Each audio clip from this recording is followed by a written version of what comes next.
नमस्कार प्यारे विद्यार्थियों, स्वागत है आप सभी का कैरेटिक्स क्लासेस के यूट्यूब चैनल पर। और देखिए क्लास 12 की फिजिक्स में आज हम लोग क्या पढ़ने वाले हैं। तो आज हम पढ़ेंगे बोर परमाणु की किसी कक्षा में इलेक्ट्रॉन की ऊर्जा। हाँ, बोर परमाणु की किसी भी कक्षा में उपस्थित इलेक्ट्रॉन की ऊर्जा या एन भी कक्षा में उपस्थित इलेक्ट्रॉन की ऊर्जा के बारे में हम लोग डिस्कशन करेंगे। पिछली वीडियोज में मैंने आपको जो है हाइड्रोजन परमाणु या मैं कहूँ बोर परमाणु जो है, बोर परमाणु की कक्षाओं की त्रिज्या का सूत्र या एनवी कक्षा का त्रिज्या का सूत्र मैंने आपको उत्पन्न करवा दिया और एनवी कक्षा में उपस्थित इलेक्ट्रॉन का वेग भी मैंने आपको उत्पन्न जो है वो करवा दिया, यानी कि उनके फॉर्मूले जो है वो ड्राइव करा चुका हूँ। आज हम लोग क्या पढ़ेंगे, बोर परमाणु। इंपॉर्टेंट टॉपिक है, ध्यान रखिएगा बोर्ड एग्जाम के लिए। बोर परमाणु की कक्षा में या मैं कहूँ एनवी कक्षा में इलेक्ट्रॉन की ऊर्जा या इलेक्ट्रॉन की कुल ऊर्जा। ठीक, हाँ, बोर परमाणु की किसी कक्षा में इलेक्ट्रॉन की ऊर्जा का आज हमें डेरिवेशन प्राप्त करना है। तो देखिए आप बोर्ड के ऊपर बहुत ही ज्यादा इंपॉर्टेंट टॉपिक है, ये मान लीजिएगा। यहाँ से न्यूमेरिकल भी बनता है और यहाँ से जो है वो थ्योरेटिकल क्वेश्चन भी बन जाता है। तो बोर्ड पर आप देखते रहिए और कॉपी पेन लेकर के बैठिए, साथ के साथ ही आप देखिए हमने ये लिखा, मतलब ये है आपके पास मान लीजिए परमाणु। और परमाणु का सेंटर पॉइंट पर हमने क्या मान लिया, बोर परमाणु के अनुसार यहाँ पर नाभिक मान लिया गया। ठीक है, यानी कि यहाँ पर प्लस का चार्ज है। नाभिक में कौन सा आवेश होता है, प्लस का आवेश होता है।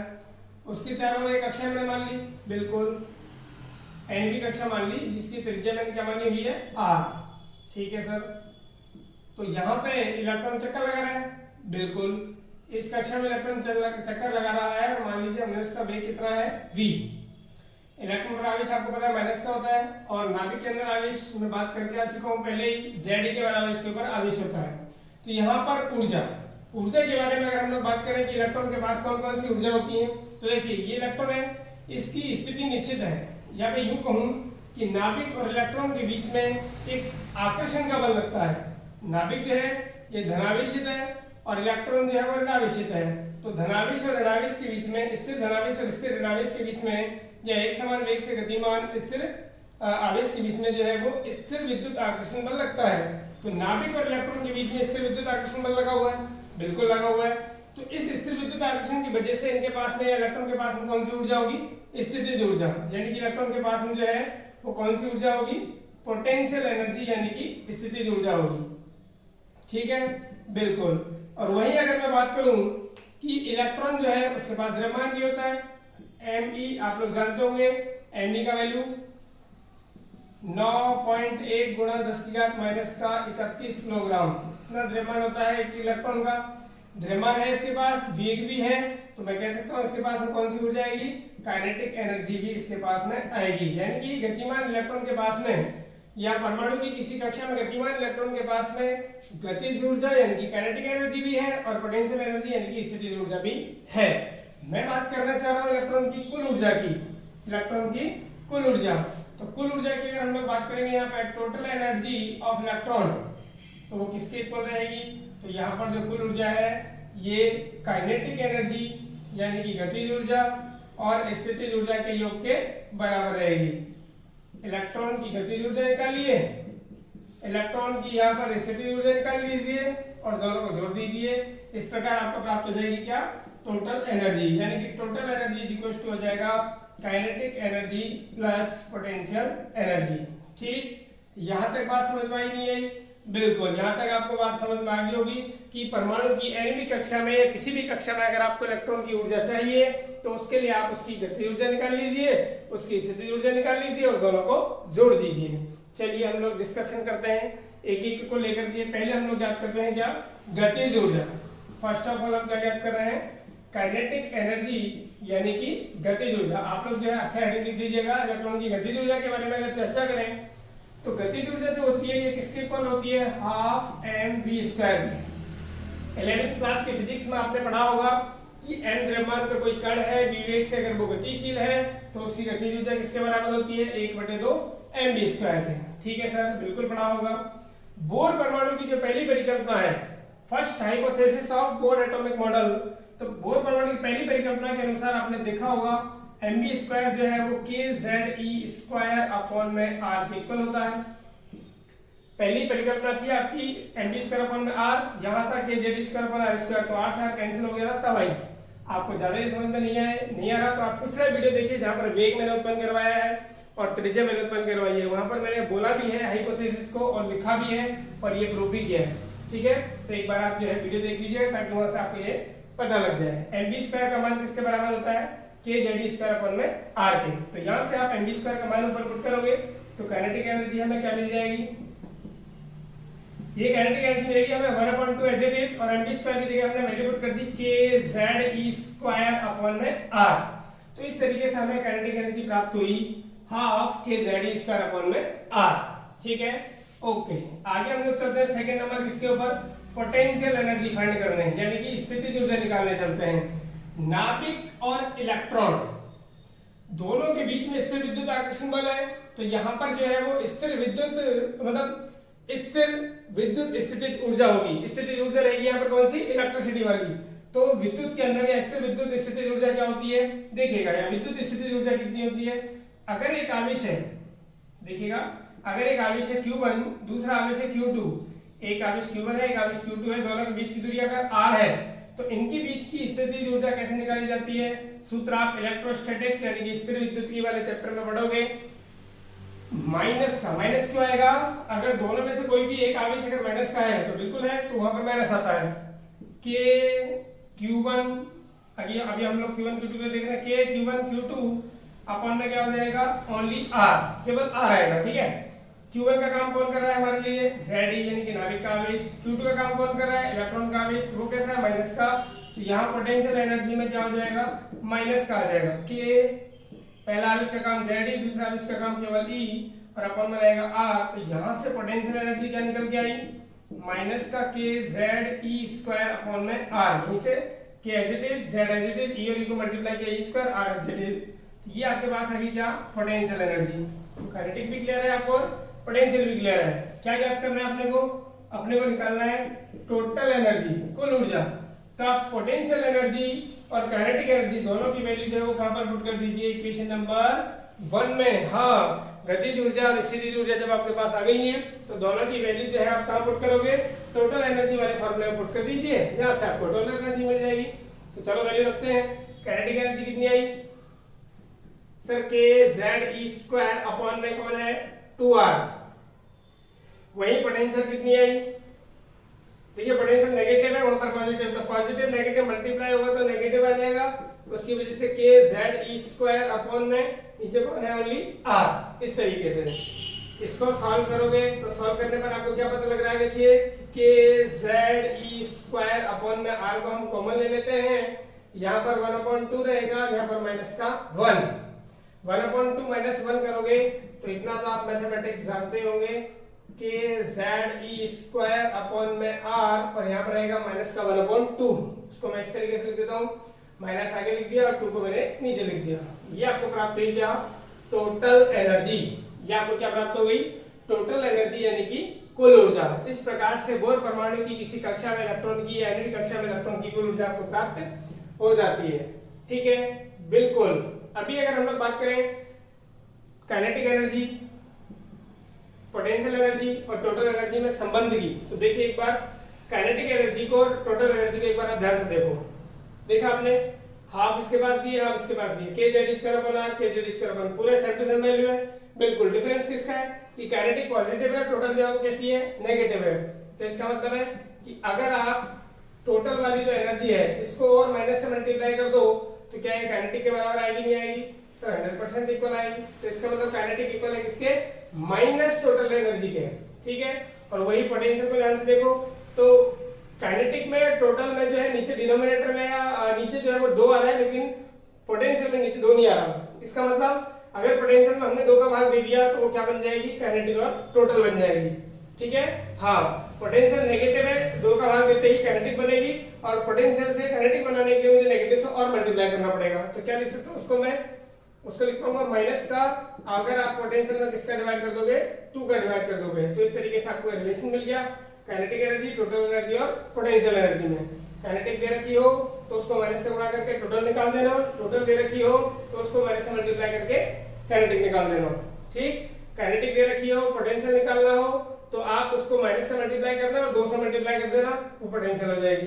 तो इधर उधर करके आप जो है एक एनर्जी से दूसरी एनर्जी फाइंड कर सकते हो। समझ में आया नहीं आया? इसी डेरिवेशन को थोड़ा सा आगे और बढ़ाना है हमें कि यहाँ पर आर की वैल्यू पुट करनी है। आर की वैल्यू अगर पुट करेंगे यहाँ पे, आर की कौन सी वैल्यू है, तो मैंने पिछले वीडियो में आपको परमाणु की किसी कक्षा में जो है वो इलेक्ट्रॉन की त्रिज्या का, सॉरी परमाणु की किसी कक्षा की एनवी कक्षा की त्रिज्या का सूत्र उत्पन्न करवाया है, जहां पर आर की वैल्यू क्या आई थी, याद करना, मेरे को याद है, आप भी याद रखने का। आर की value n square h square upon में 4 pi square m k z e square, ये आप लोग याद रखिएगा।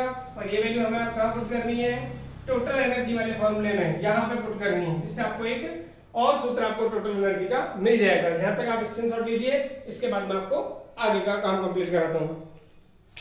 ये आपने स्क्रीनशॉट इसका ले लिया होगा। डेरिवेशन को थोड़ा सा आगे बढ़ाते हैं। टोटल एनर्जी वाले फॉर्मूले में हमें किसकी वैल्यू पुट करनी है, आर की वैल्यू पुट करनी है। तो यहाँ से हमें क्या मिल जाएगा, टोटल एनर्जी का फाइनल फॉर्मूला प्राप्त हो जाएगा। तो हटाते हैं इसको, यहाँ तक लिखिए, आप इसको कंप्लीट करिएगा। आगे मैं बढ़ाता हूँ इस क्लास को।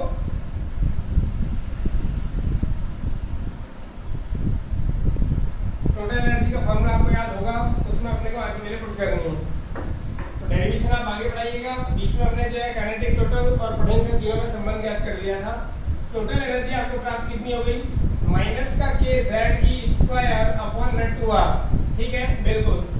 चूंकि बिकॉज ऑफ यहाँ से आपको मालूम है कि r की वैल्यू कितनी होती है, मैंने आपको बताया ये भी n square h square upon में 4 pi square m k z e square, ये r की वैल्यू है। और आर की वैल्यू आप कहाँ पर पुट कर दीजिए, टोटल एनर्जी वाले फॉर्मूले में पुट कर दीजिए। तो चलिए करते हैं। Total energy equal to minus का k z e square as it is upon में 2 एज इट इज। आर की वैल्यू रखी हमने n square into h square, इसके अपॉन में रखूंगा 4 पाई स्क्वायर m के z स्क्वायर को। अपॉन में रखने का मतलब है ऊपर जाना, तो पहले ही मैं उसको ऊपर ले चल जाता हूँ। तो यहाँ लिखना है उसको 4 pi square m k z e square, ठीक है, बिल्कुल। 2 से आपने 4 को कैंसिल आउट किया 2 टाइम। तो टोटल एनर्जी अगर आप यहाँ लिखोगे तो माइनस पहले लिख दिया, नंबर को मैंने पहले लिख दिया माइनस का 2 pi square m as it is है, k और k मल्टीप्लाई हो जाएंगे तो ये हो जाएगा k स्क्वायर, z और z मल्टीप्लाई हो जाएंगे तो ये हो जाएगा z स्क्वायर, e स्क्वायर का e स्क्वायर से मल्टीप्लाई करूंगा तो ये हो जाएगा e की पावर 4, और अपॉन में रहेगा कौन, n स्क्वायर h स्क्वायर। ये आपके पास में प्राप्त हुआ टोटल एनर्जी का फॉर्मूला। यहाँ पर आपको पाई की वैल्यू मालूम है, m की वैल्यू मालूम है, इलेक्ट्रॉन का द्रव्यमान 9.1 गुणा 10 की माइनस का 31 किलो। पाई की वैल्यू आप लिख सकते हो 3.14 या फिर 22/7। वहीं k की वैल्यू के बारे में बात करूँ तो 9 × 10⁻⁹ हो जाएगा, newton into metre square upon में कूलम स्क्वायर। Z आपको मालूम नहीं है क्योंकि हाइड्रोजन के लिए 1 है, हीलियम +1 के लिए 2 है, लिथियम +2 के लिए जो है वो 3 है। ज्यादातर नीचे आपके क्वेश्चंस आते हैं तो ये Z बदलता रहेगा। P की वैल्यू के बारे में बात करूं तो 1.6 × 10⁻⁻⁻⁰ कूलम, ये आपको मालूम है। नीचे n स्क्वायर n आपको मालूम नहीं है क्योंकि पहली कक्षा के लिए बात कर सकता है, दूसरी के लिए बात कर सकता है, तीसरी के लिए बात कर, तो n बदलता रहेगा। मेरे कहने का मतलब h जो है ये कांस्टेंट है 6.626 × 10⁻34 जूल पर हर्ट्ज। ये जब वैल्यू आप इसके अंदर पुट करोगे तो यहाँ से आपको टोटल एनर्जी का फाइनली फॉर्मूला मिलेगा, माइनस एज इट इज रहेगा और कैलकुलेशंस को मिलेगा माइनस का 13.6। देखिए मुझे याद है, आप लोग भी इस तरीके से याद रखिएगा, z स्क्वायर अपॉन में n स्क्वायर, और यूनिट रहेगा इसका इलेक्ट्रॉन वोल्ट पर एटम, यानी कि इलेक्ट्रॉन वोल्ट प्रति परमाणु। ये आपको फॉर्मूला मिला है टोटल एनर्जी का, माइनस का 13.6 इंटू z स्क्वायर अपॉन में n स्क्वायर इलेक्ट्रॉन वोल्ट पर परमाणु, ठीक है। टोटल जो एनर्जी है ये डायरेक्टली प्रोपोर्शनल है किसके, z स्क्वायर के, लेकिन ध्यान रखिएगा नेगेटिव और है साथ में। और टोटल एनर्जी जो है ये आपकी प्रोपोर्शनल है किसके, नेगेटिव में ही 1/n स्क्वायर के। तो n का वैल्यू अगर बढ़ेगा तो हम लोग कहेंगे कि टोटल एनर्जी की वैल्यू क्या होगी, घटेगी। लेकिन लेकिन लेकिन ये जो घटेगी ये किसमें घटेगी, नेगेटिव में, और नेगेटिव में छोटी वैल्यू जो होती है वो बड़ी होती है, समझ रहे हो आप। नेगेटिव के अंदर जो छोटा अंक होता है वो क्या होता है, बड़ा होता है। तो फाइनली मैं क्या कहूँगा, n की वैल्यू बढ़ाने पर टोटल एनर्जी क्या होती है, बढ़ती है। ध्यान रखना किस तरीके से, तो देखिए हाइड्रोजन एटम को मैं एक एग्जांपल के बेस पर आपको समझाता हूँ। सपोज दैट ये हाइड्रोजन एटम लिया हमने, पहली कक्षा के लिए अगर हम लोग बात करेंगे तो पहली कक्षा के लिए मैंने यहाँ पर जो है हाइड्रोजन एटम के लिए बात कर रहा हूँ मैं। हाइड्रोजन एटम के लिए Z की वैल्यू कितनी रहेगी 1। पहली कक्षा के लिए बात करूंगा तो N की वैल्यू भी क्या पुट कर दो 1। तो Z की वैल्यू 1 है, N की वैल्यू 1 है, तो कितना आएगा सर यहाँ पर 1 आएगा। 1 को इससे मल्टीप्लाई करूंगा तो पहली कक्षा की एनर्जी आएगी माइनस का 13.6 इलेक्ट्रॉन वोल्ट पर परमाणु। ठीक है, इलेक्ट्रॉन वोल्ट पर एटम। सेकंड कक्षा के लिए बात करूंगा n = 2 के लिए, इसके लिए तो आगे आपकी कितनी माइनस का 13.6 और E2 अगर फाइंड करूंगा देखिए 1/2 का स्क्वायर, Z तो 1 ही रहेगा हाइड्रोजन के लिए, n की वैल्यू 2 है। सेकंड सेल के लिए बात करूंगा तो n की वैल्यू 2 का स्क्वायर करूंगा तो कितना आएगा 4 आएगा। और 13.6 में अगर बेटा 4 का अगर डिवाइड करोगे तो वैल्यू आएगी माइनस का 3.4, यानी कि n = 2 के लिए अगर बात करें हाइड्रोजन के लिए तो उसकी एनर्जी आएगी माइनस का 3.4 इलेक्ट्रॉन वोल्ट पर एटम। थर्ड सेल के लिए अगर बात करूं तो वहां पर E3 कितना आएगा, तो E3 अगर फाइंड कर लेंगे देखिए यहाँ 1 और 1 का स्क्वायर 1, 3 का स्क्वायर करोगे कितना आएगा 9। तो माइनस के 13.6 में अगर 9 का डिवाइड करोगे तो वैल्यू कितनी आने वाली है माइनस का 1.51 इलेक्ट्रॉन वोल्ट पर एटम। माइनस का 1.51 इलेक्ट्रॉन वोल्ट पर एटम आएगी। अच्छा, तो इन सब में अगर आप देख रहे हो तो बड़ी वैल्यू कौन सी है, E2 जो है वो E1 से बड़ा है क्योंकि वो छोटा नंबर नेगेटिव में क्या होता है बड़ा होता है। ऐसे E3 जो है वो E2 से बड़ा है। ऐसे E4 जो आएगा ये E3 से भी ज्यादा आएगा, वो कितना आएगा माइनस का 0.85। आप निकालना इस तरीके से। तो मैक्सिमम किसके लिए आएगी, इनफाइनाइट वाली सेल है जहाँ n की वैल्यू कितनी इनफाइनाइट, उसकी एनर्जी कितनी आने वाली है 0 आएगी। क्यों, क्योंकि यहाँ पर n की वैल्यू अगर इनफाइनाइट रखोगे तो नंबर अपॉन में इनफाइनाइट कितना होता है 0, तो अनंत कक्षा की ऊर्जा कितनी होती है उसकी 0 होती है सबसे अधिकतम। तो क्या पता लगा आपको कि नाभिक से जैसे कक्षाओं की संख्या बढ़ती जाती है वैसे वैसे जो है वो ऊर्जा का मान बढ़ता जाता है। सबसे ज्यादा ऊर्जा किसकी होती है, लास्ट वाली कक्षा की, अनंत वाली कक्षा की। जैसे मैंने आपको हाइड्रोजन के लिए क्वेश्चन कंप्लीट कराया, आप यही काम जो है वो हीलियम+1 के लिए कंप्लीट करिएगा। हीलियम+1 के लिए पहली कक्षा की ऊर्जा कितनी है, दूसरे के लिए कितनी है, तीसरी के लिए कितनी है, और क्वेश्चन कंप्लीट करिएगा। इसी प्रकार से आप लिथियम+2 के लिए भी कर सकते हो, Li+2 के लिए भी कर सकते हो। वहां पर Z की वैल्यू कितनी पुट करोगे 3, और यहाँ हीलियम+1 के लिए Z की वैल्यू कितनी पुट करोगे 2।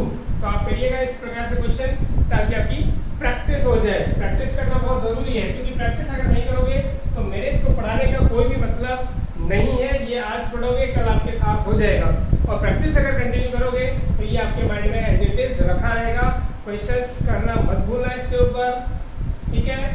हाँ, तो वीडियो आपको अगर पसंद आया हो तो इसको लाइक करिएगा, दोस्तों के साथ में शेयर करिएगा, और ज़्यादा से ज़्यादा हमारे चैनल को सब्सक्राइब करिए।